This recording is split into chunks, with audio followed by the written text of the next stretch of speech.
Hey guys, what's up? My name is Chloe and I'm a private pilot, and this is my little co-pilot Poppy Chulo, and today we are reading the next sections from Chapter 1 of this book, The Instrument Pilot Oral Exam Guide, 11th edition by Jason Blair. We're up to parts H and I on obtaining weather information. Except just kidding, we're not really reading from the book because we would get a copyright strike on this channel. So instead, we are reading the very thorough notes we have made from the book. As you guys know, it's written in question and answer format, so just like a conversation with a DPE. So I will read the questions to you in my mother's very Brooklyn accent just to keep you entertained, and I will read the answer in my normal speaking voice. And I will also let you know where in the FAR AIM, FAA Handbook, Advisory Circular, or FAAP, FAA Published Guide, the information can be found, so you can look more up about it. Look more up about that information yourself. All right, without further ado, oh, by the way, I'm sitting out here in the parking lot of a Circle K because Poppy and I just came from one of our hikes, and it's such a beautiful day out, and I just wanted to be outside a little bit more. Figured it would be a nice change up too from the kitchen. All right, Part H, Chapter 1, Preflight, Part H, Obtaining Weather Information. Question 1. What process does the FAA recommend for obtaining a weather briefing prior to a flight? FAAP 874030. So they recommend that a few days prior, you get a bigger picture of the weather from any mainstream news outlet, on the internet, on TV, and then the day prior, you would get an Outlook briefing from Flight Service, or you can download charts from aviationweather.gov. Get a standard briefing a few hours before your flight, and then an abbreviated briefing before takeoff. Question 2. I'm going to put the air conditioner up a bit. Question 2. What are some examples of other sources of weather information? AIM 712, 718, 719, and 7111. Aviationweather.gov. 1-800-WXBrief.com or calling 1-800-WXBrief, any FAA-approved private industry sources, and from Flight Information Services, FISB via ADSBN. Almost done. This was a very short one. All right, question 3. What information should a weather briefing include? AIM 715.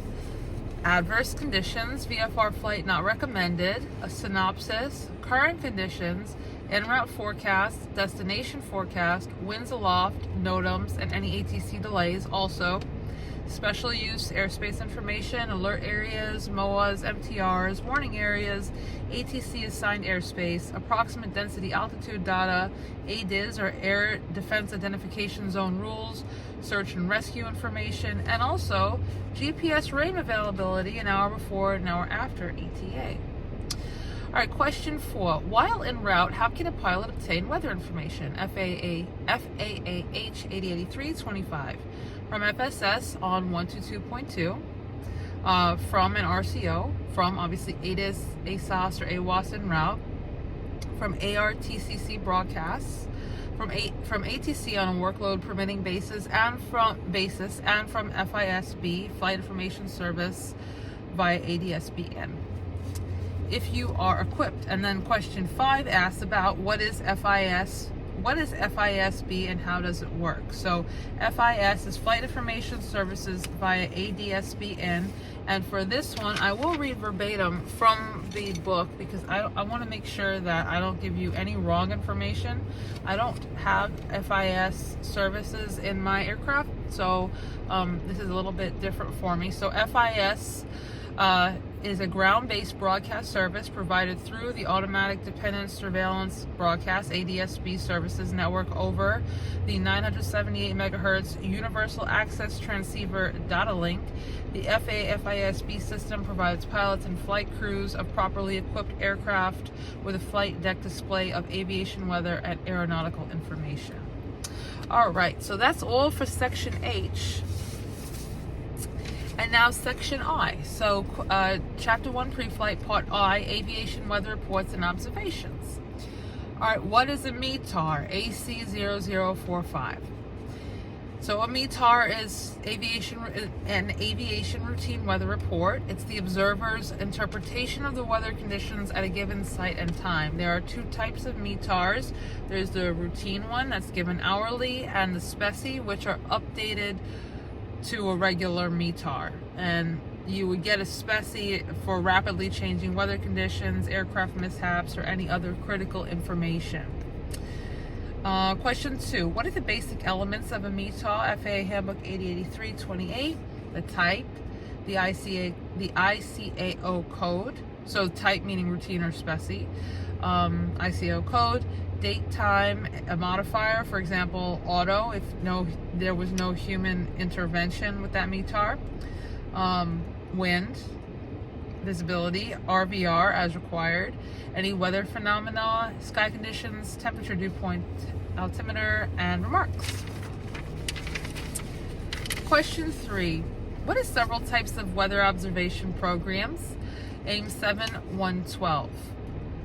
And then the answer is manual, AWOS, ASOS, and AWSS, Automated Weather Sensor System. This is a case of I don't like the question. I would say this question is really asking how is the weather observed by the various reporting types that exist for pilots, and the answers are basically manually or automatically.